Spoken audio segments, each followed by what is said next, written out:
మనం కనుమ, ముక్కనుమ. పండగ వెళ్ళిన మరుసటి రోజు కనుమ, ఆ తరువాత రోజు ముక్కనుమ కదండీ! ఈ 2 రోజులు కూడా విశేషంగా జరుపుకుంటాం కదా రమ్మగారు? ముక్కనుమ సంగతి ఎట్లా ఉన్నా కనుమ అయితే జరుపుతాం బాగా. ఆ! ముక్కనుమ నాడు కదలకూడదంటాం. ప్రయాణాలు అవి పనికిరావంటాం. అవునవును. కనుమ నాడు కాకు కూడా కదలదు, కడగదు ఇలాంటివి 2 సూత్రాలు చెప్తారు. కనుమ రోజు వెళ్ళకూడదు, ముక్కనుమ రోజు వెళ్ళకూడదా? వెళ్ళకూడదు. కనుమ నాడు వెళ్ళినా పర్వాలేదు, ముక్కనుమ నాడు అసలు వెళ్ళకూడదంటారు. ఓహో! ఊళ్ళల్లో ఒక్కొక్క సాంప్రదాయం, ఒక్కొక్క ఊరి పద్ధతి కదా. హ్మ్. అయితే కనుమ పండుగ.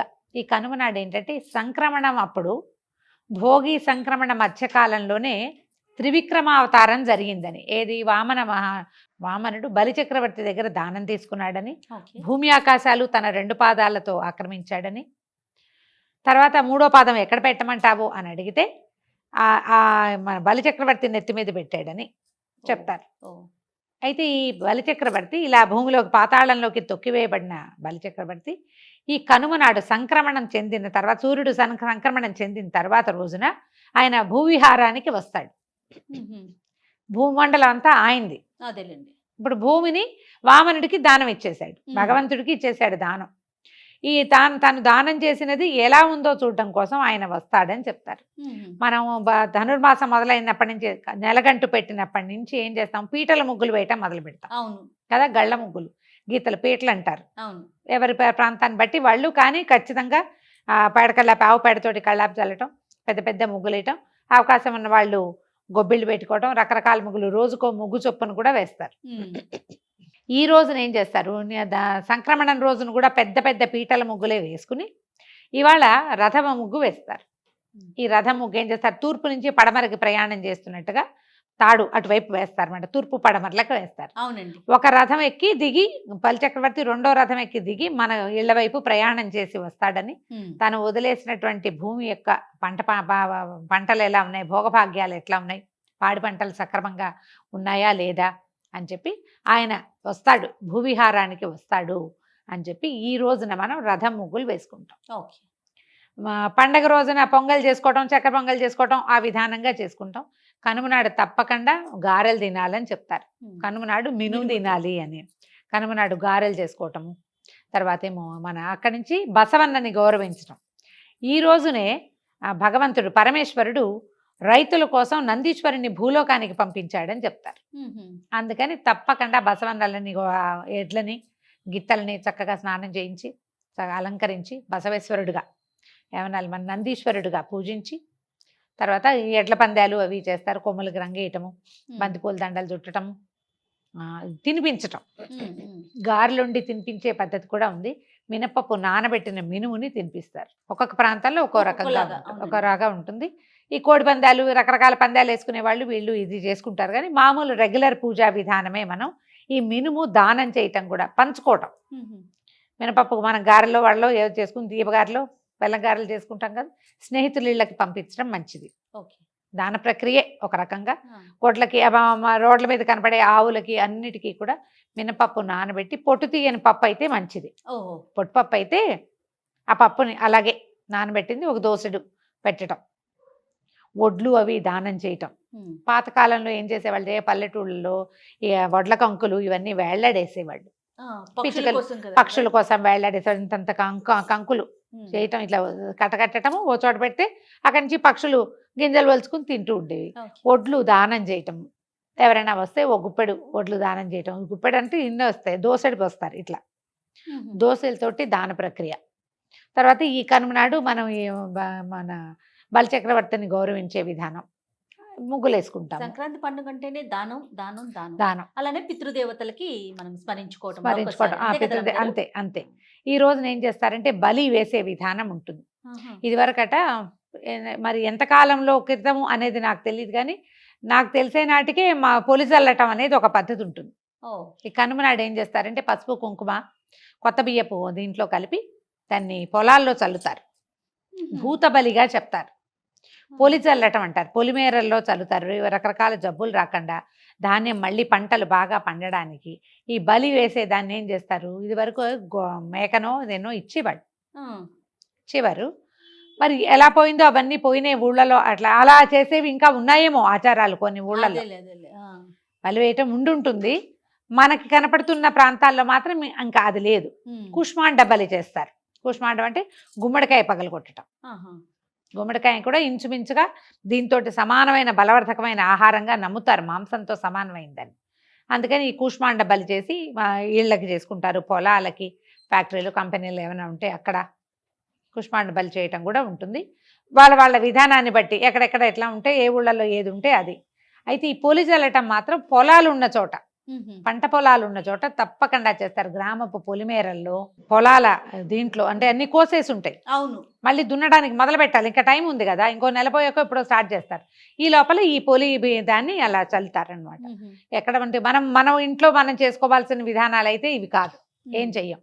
తెలంగాణలో నేను గమనించాను, పండగ రోజున ఈ కనుమ రోజున కొబ్బరికాయ దిగదుడ్చి కొడతారు. ఇళ్ళకి వాకిట్లో నిలబడి వాకిలు చక్కగా గుమ్మాలు బాగా అలంకరించి మా మామ అన్ని పదార్థాలన్నీ లోపల చేసుకుని కొబ్బరికాయ మీద కర్పూరం పెట్టి ఇళ్ళకి దిగదుడ్చి కొబ్బరికాయలు కొట్టేది కూడా కనపడుతుంది. ఇప్పుడు మనకు ఆ పద్ధతి లేదనుకో, వాళ్ళు చేస్తుంటే ఏమిటో వింతగా ఉంటుంది. అదొక కొత్త ఆచారం, మనకు తెలియని ఆచారం, మనకు తెలియదు, వాళ్ళ పద్ధతి అది, వాళ్ళ పద్ధతి కనపడుతుంది. తెలంగాణలో అక్కడక్కడ చూసాం. మరి తెలంగాణదా వీళ్ళు వేరే ప్రాంతం నుంచి వచ్చారు, వాళ్ళు అక్కడ అలవాటో నాకు తెలియదు, కానీ అది చేసే విధానం కనిపిస్తుంది. మన వైపు ఇళ్ళకి దిగదొడటాలు అవి మనం చెయ్యం. ఈ ఆవుల్ని మన ఎడ్లని వాటిని అలంకరిస్తారు కదా, జొన్న కట్టలు అవి వెలిగించి వాటికి దిగదూడుస్తారు. జొన్న ఇవి ఉంటాయి కదా, మన జొన్న అనకూడదు, దాన్ని జను అంటారు, జను కట్టలు, దాన్ని వెలిగించి దాంతో దిగదుడుస్తారనమాట, ఆ మండే దాంతో. ఇప్పుడు ఈ ఎద్దు యొక్క సహాయంతో రైతు ఇంత పంట పండించాడు. ఎద్దుకు కూడా ఆరాపుల్లింగ్ అవ్వాలి కదా, అమ్మాయి ఏమున్నాయిరా ఎడ్లు అంటారు చూడంగానే. మంచి ఎత్తరిగా బాగుందనుకో, పొలం పనులు బాగా వీళ్ళకి బాగా పండితే కష్టం అంతా బసవడిది, బసవడి కష్టం ఇది. అందుకని జనాల దృష్టి ఉంటుంది. ఇది దిగదుడ్చి తీసేస్తారు. తర్వాత వాటికి ఆహారం పెట్టడము, చక్కగా మంచి కొత్త రకం పెట్టి ఫుడ్ పెట్టడము, అలంకరించడము, నమస్కారం చేసుకోవటం, పసుపు కుంకాలు అవి వేసి పూజ చేసుకోవటం, ఒక్కొక్క విధానం. ఇప్పుడు ఎడ్ల మీద ఆధారపడి వ్యవసాయం చేస్తున్నవి తక్కువ. ఇప్పుడంతా ట్రాక్టర్లు వచ్చేసినాయి, రకరకాలు, ఆఖరికి ధాన్యం కట్ చేయడానికి కూడా మెషిన్లు వచ్చేసినాయి కదా, అన్నిటికీ మెషిన్లే వాడుతున్నారు. పని తగ్గిపోతా ఉంది కదా రోజు రోజు. దానికి కూడా కార్మికులు కావాలి, అంటే ఎక్కువ మంది అవసరం లేదు. 10 మంది చేసే చోట ఒక మనిషి సరిపోతున్నారు కదా. ఎడ్లు బళ్ళు వాటి అవసరం కూడా కొంచెం తగ్గించారు. అయినా కూడా మనం బసవణ్ణి గౌరవించే విధానం ఉంది మనకి. దేవాలయాల్లో అక్కడ ఆంబోతులు కనిపిస్తాయి, దేవాలయాల తాలూకు గోశాలల్లో ఆవులు ఆంబోతులు కనిపిస్తాయి. మనకి ఈ ఊళ్ళో అవకాశం లేదనుకుంటే సమీపంలో ఉన్న గోశాలలో ఎడ్లు గనక ఉంటే, ఆంబోతు ఉంటే అక్కడ మీ సేవను సమర్పించవచ్చు, ఏమీ తప్పులేదు. తప్పకుండా మనకే ఉండాలని ఏం లేదు, ఎక్కడికైనా వెళ్ళి రావచ్చు. అక్కడ వాటికి ఆహారానికి గ్రాసానికి సరిపడా డబ్బులు ఇవ్వచ్చు. మనమే కొంచెం మినపప్పు నానబెట్టి పట్టుకెళ్ళి ఎద్దుకో గిత్తకో, కోడిదూడలు కొన్ని ఉంటాయి గోశాలలో కనపడతాయి కదా, అందుబాటులో ఉంటే ఆ ప్రయత్నం అయినా చేసుకోవచ్చు. ఇక గాలిపటాలు ఎగరేస్తారు విరివిగా ఇక్కడ పండగ నాడు కంటే. కనుమ నాడు ఇంకా పెద్ద హడావిడేం లేదు, అయిపోతుందిగా, ఇక ఇప్పుడు చేస్తారు. అయితే కనుమ నాడు ప్రయాణమై మనం వెళ్ళకూడదంటారు. ఎందుకు రమ్మగారు? ఎందుకో కనుమ ఏంటంటే సంక్రమణం మరుసటి రోజుని కనుమ అంటారు. దీనికి పనికిరాదు. దీంట్లో ఏంటంటే ప్రయాణమే కాదు, తల కడక్కూడదనే ఒక నియమం కూడా ఉంది. తలస్నానం కనుమ నాడు తలస్నానం చేయకూడదు, కనుమ నాడు తలస్నానం చేయకూడదు, ప్రయాణాలు అవ్వకూడదు. అందుకని పండగ నాటి రాత్రే వెళ్ళిపోయేవాళ్ళు చాలా మంది. లేకపోతే ఉంటే కనుక ఇంకో 2 రోజులు ఉండాలి. ముక్కనుమ కూడా పనికిరాదు కొన్ని ఊళ్ళల్లో, లగేజ్ తీసుకెళ్లి వేరే ఇళ్లలో పెట్టడము అలా కూడా చేస్తారు. అవకాశం ఉంటే చేయటము. ముక్కనుమ సిద్ధాంతం మా వైపు ఉంది. ముక్కనుమ నాడు కూడా ప్రయాణం అవ్వకూడదు. కనుమ ముక్కనుమ ఎందుకు వచ్చిందో దీని వెనకాల ఏదో ఉంటుంటుంది, ఆంతర్యం ఉంది. కానీ మనకి సాధారణంగా పెద్దవాళ్ళు చెప్పేవి మాత్రం కనుమ నాడు కాకైనా కదలదు, కాకైనా కడగదు, ఈ 2 చెప్తారు. అవకాశాన్ని బట్టి ఎందుకు ఏంటి ప్రశ్నలు, కొన్నిటికి మనకి సమాధానాలు మన బ్రెయిన్కే అందుతాయి జయ. కొన్నిటికి కొన్ని పుస్తకాల్లో సమాధానాలు లభిస్తాయి, ఎవరైనా పెద్దవారు చెప్తే తెలుస్తాయి. కొన్నిటికి పెద్దవారు చెప్పినా మనం సాటిస్ఫై అవ్వం. వాటిని ఏం చేయాలి? కళ్ళు మూసుకుని ఫాలో అయిపోవాలి, వెళ్ళిపోవాలి. పెద్దవాళ్ళు ఏం చెప్తే ఇంకా ఆ రకంగా చేసుకుంటే సరిపోతుంది. ఇక ఈ పండగ 3 రోజులు విశేషంగా చేశాం కదా, బలిచక్రవర్తి వస్తాడని. ఈ కూష్మాండ బలి కూడా పొద్దుటి పూట చేసుకునే వాళ్ళు కూడా ఉంటారు. ఈ మన గొడ్లశాలలు, గోశాలల్లో, తర్వాత పంట ధాన్యం ఎక్కడైతే మనం నిల్వ చేసుకుంటామో అక్కడికి కూడా వచ్చి చూస్తాడు కదా. అందుకని అక్కడ కూడా కూష్మాండ బలి చేస్తారు. కోళ్ళు మేకలు ఇచ్చేవాళ్ళు కూడా ఉన్నారు కొన్ని ఊళ్ళల్లో. మనకు అవసరం ఏమి లేవు కదా, ఇళ్లలో మామూలుగా పండగ చేసుకునే వాళ్ళకి ఈ రోజున తప్పకుండా మినపప్పు నానబెట్టి వడలో గారెలో ఏవో ఒకటి వేయండి. ఇడ్లీ దోశ వేసుకుంటాం మేమంటే అది కూడా మీ ఇష్టమే, కానీ వాటిని దేవుళ్ళకి పెట్టాం మనం. నివేదన పెట్టేవి గారెలే పెట్టుకుంటాం. గారెలు చేసుకోవటము, గారెలు పంచుకోవటము, పండగ సక్రమంగా అయిందని. పర్వదినాలలో పోట్లాట్లు గొడవలు పెట్టుకోకండి. అవకాశం ఉంటే దేవాలయ దర్శనం చేయండి, చాలా మంచిది. ఇది ఎందుకంటే ఇది ఇంకా వచ్చేసింది, దేవతలు మెలకుగా ఉంటారు కాబట్టి ఈజీగా వరాలు లభిస్తాయి అన్నమాట మనకి. అదే. మనం చిన్న పూజ, చిన్న జెస్చర్ కూడా ఫలితాన్ని ఇస్తుంది. దేవాలయ దర్శనం కానీ, ఇంట్లో పూజా విధానం చేసుకోవటం కానీ, తర్వాత ఎవరికైనా ఏదైనా ఇవ్వడం కానీ, దానం చేయి. దాన ప్రక్రియ కానీ, ఇది పెద్ద దానంగా పక్కింటి వాళ్ళకి గారెలు పంపిస్తే దానం అనుకోకూడదు. దాన్ని అంతే కదా, స్నేహంతో స్నేహంతో పంపిస్తాం. మనం గారెలు ఇస్తే వాళ్ళు చక్కెర పొంగలు ఇస్తారు, అంతే. అంతే కదా. అన్నిటికీ మంచిదే ఇచ్చిపుచ్చుకోవటం, ఇలా పండగని జరిపేసుకోవటమే. సరే రమ్మగారు, నేను గారెలు పంపిస్తాను మీకు. అలాగే నీకేం కావాలో చెప్పు. చక్కెర పొంగల్ రమ్మగారు, దానికోసమే. అలాగే. రైట్ అండి. అంతేనా రమ్మగారు, ఇంకేమన్నా మనం పాటించాల్సినవి ఏమన్నా ఉన్నాయా? ఏం ఎప్పుడు మీ డైలాగ్ చెప్పండి ఒక్కసారి. కొట్లాడుకోవద్దు, Yes. పోట్లాడుకోకండి, ఏ విషయానికి గొడవకి దిగద్దు. చిన్న చిన్న వ్యవహారాలకి మొదలుపెట్టిన తగదాలు చిలికి చిలికి గాలివాన అవుతాయి. గాలివానాలు చేసుకోబోకండి.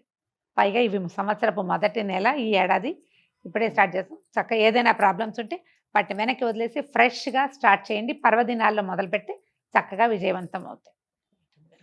నమస్తే. నమస్తే జయ.